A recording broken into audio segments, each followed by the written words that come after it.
Headline says SEHD up 2.5% this week. Sounds exciting, right? Well, not so fast. Now here's the reality. For the week ending September 5th, SEHD actually closed lower. It went from about $27.92 down to 27 cents and $64. That's a drop of roughly 1%, not a rally. So where did that plus 2.5% claim even come from? Probably from a different time frame, like the last month. And this is where it gets interesting. Because sometimes investors love headlines more than the actual numbers. And honestly, some people treat SEHD like it's a savings account. That's controversial, but worth talking about.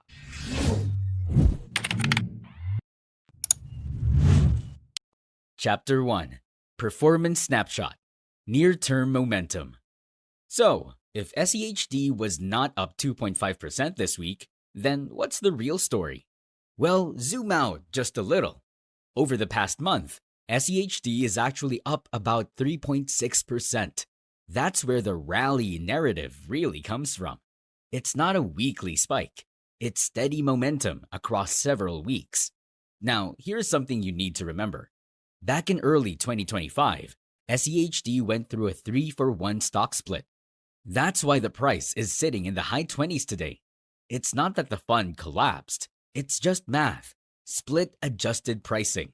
So don't let the lower number confuse you. Let's anchor it. SEHD's price right now, around $27 to $28, is toward the middle of its 52-week range. That helps frame expectations. Not a new high, not a new low, just somewhere in between. Chapter 2. The macro driver, yields down, cut odds up. Here's the big picture. Markets don't move in a vacuum. And right now, the macro backdrop is shifting in a way that really helps dividend funds like SEHD. Start with jobs. The August payrolls report showed just 22,000 plus new jobs, with unemployment ticking up to 4.3%. That's weaker than most people expected. And weaker jobs data usually means one thing. The Federal Reserve may have to ease up. Next, look at the bond market. The 10-year Treasury yield slipped into the low 4.1% range by early September. That drop may sound small, but it matters a lot. Because when Treasury yields go down, the relative appeal of dividend-paying stocks goes up. And then there's the Fed itself. The FOMC meeting on September 16 to 17 is just around the corner. Markets are now betting heavily on a September rate cut. Comments from Powell and Fed Governor Waller have only reinforced that view. So put this together. Weak jobs, falling bond yields, rising odds of a Fed cut. All of these factors push investors to reconsider equity income ETFs. In short, macro is the tide. And right now, the tide is moving in SEHD's favor. Chapter 3. How SEHD is built and why that matters. But macro is only half the story. The other half is how SEHD itself is designed. This ETF doesn't just grab any dividend stock. It tracks the Dow Jones US Dividend 100 Index. That means it screens for companies with strong financial health and consistent dividends. Metrics like return on equity, cash flow to debt, 5-year dividend growth, and dividend yield all play a role. What does that do for investors? It helps filter out weak dividend payers that might cut payouts. It also keeps the portfolio tilted toward quality. On top of that, the expense ratio is just 0.06%. That's very low for an actively followed dividend ETF. So design matters, and SEHD's design is one reason it keeps showing up on investors' radar. Chapter 4. Portfolio Positioning Today. Sectors and Top Weights.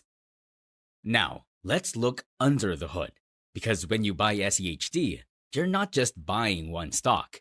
You're buying a basket, and the makeup of that basket matters. Right now, the fund is tilted heavily toward 3 areas. Consumer staples sit at roughly 19%. Energy takes another 19 to 20%. And healthcare comes in at around 16%. That's over half the portfolio right there. Why those sectors? Well, staples include names like Pepsi and Altria. Companies that keep selling whether the economy is hot or cold. Healthcare brings in AbbVie, which benefits from steady drug revenues, and energy adds Chevron, which is sensitive to oil prices, but also a strong dividend payer. Now let's highlight the top holdings. Chevron at about 4.3%, AbbVie around 4.2%, Altria also near 4.2%, PepsiCo just over 4.2%, Verizon about 4.0%. Then you have Texas Instruments at 3.3% and Cisco at 3.2%. So these names carry real weight. When they move, SEHD moves. This concentrated exposure explains why headlines about these companies matter so much. And speaking of headlines, several of these names made the news this week. Chapter 5. This week's holding level headlines. Practical catalysts. Let's connect the dots to the past few days, because even if SEHD didn't jump, its key holdings did make moves. Start with Verizon. On September 5th, Verizon announced its 19th straight annual dividend increase. That's the kind of consistency dividend investors love. And remember, Verizon is a top 5 position in SEHD, so this news drew attention. Next up, AbbVie. Also on September 5th, AbbVie declared its quarterly dividend. It may not sound flashy, but stability counts. When a top holding keeps paying on schedule, it reinforces confidence in the fund's income stream. Then there's Texas Instruments. Their Q2 2025 results showed both revenue and earnings rising compared to last year. For an old-school chip company, that's a big deal. It shows strong cash flow, which in turn supports dividend payments. And finally, Cisco. They just released their Q4 fiscal 2025 earnings and guidance. While not a dividend hike, the report showed they're still a steady cash generator. Again, that matters when SEHD depends on these types of firms for reliable payouts. So here's the takeaway. Positive headlines at the company level can create buzz around the ETF. Even if the fund's weekly performance looks flat, the story underneath is more dynamic. Chapter 6. Fund size, trading, and flows. Now let's talk scale. SEHD is not some small niche fund. It's one of the biggest dividend ETFs on the market. Right now, assets under management are about $71.9 billion. That's huge. And size brings stability. It also brings liquidity. On most days, the bid-ask spread is around 0.04%. That means even larger trades can get executed efficiently. Flows, though, are never one-directional. Sometimes money pours in when investors chase yields. Other times, it trickles out when markets get risk-on. So flows can shift with the mood of the market. But here's the point. SEHD's size and trading volume make it a core building block. You can move in or out without worrying about getting stuck. Chapter 7. Income Snapshot. Yield and Distribution Cadence. Now, let's focus on income.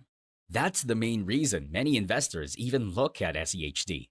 The current 30-day SEC yield is about 3.76%. The trailing distribution yield is close to 3.8% to 3.9%. Those numbers will move as prices and payouts change, but they give a good ballpark. Distributions are made quarterly. The last ex-dividend date was June 25th, 2025. The next one is expected around September 24th, so payouts come on a pretty regular schedule. For income-focused investors, that predictability matters. But remember, yields are not guaranteed. They shift with markets. Still, when compared to falling treasury yields, that near 4% income stream looks attractive. And that's part of why SEHD keeps pulling attention. Chapter 8. Key risks that could unwind the move. Of course, no story is complete without the risks, because what helps SEHD today could hurt it tomorrow. Start with interest rates. If the 10-year Treasury yield bounces back up, the appeal of SEHD's yield drops. Investors could rotate out quickly. Then there's concentration risk. We've seen how top holdings like Chevron, AbbVie, and Verizon can carry heavy weight. That's great when they perform well. but bad headlines from even one of them can drag the whole fund. Next is dividend risk. These companies are reliable now, but any cut or freeze would change the math fast. Finally, SEHD rebalances annually. That means the lineup of holdings can shift. New rules can bring surprises. So yes, SEHD is strong, but no, it's not bulletproof. Chapter 9. Near-Term Watch List. So what should we do next? The first big event is the FOMC meeting on September 16 to 17. That's when we'll know if the Fed actually cuts rates or not. Markets are leaning towards a cut, but surprises happen. Second, keep an eye on the 10-year Treasury yield. If it keeps sliding lower, dividend funds like SEHD usually benefit. But if it bounces, enthusiasm could fade quickly. Third, watch the dividend calendar. SEHD is expected to go ex-dividend around September 24th, and many of its top holdings have their own ex-div dates coming up. Investors often reposition around those events. So in short, rates, Fed policy, and payouts are the key moving pieces.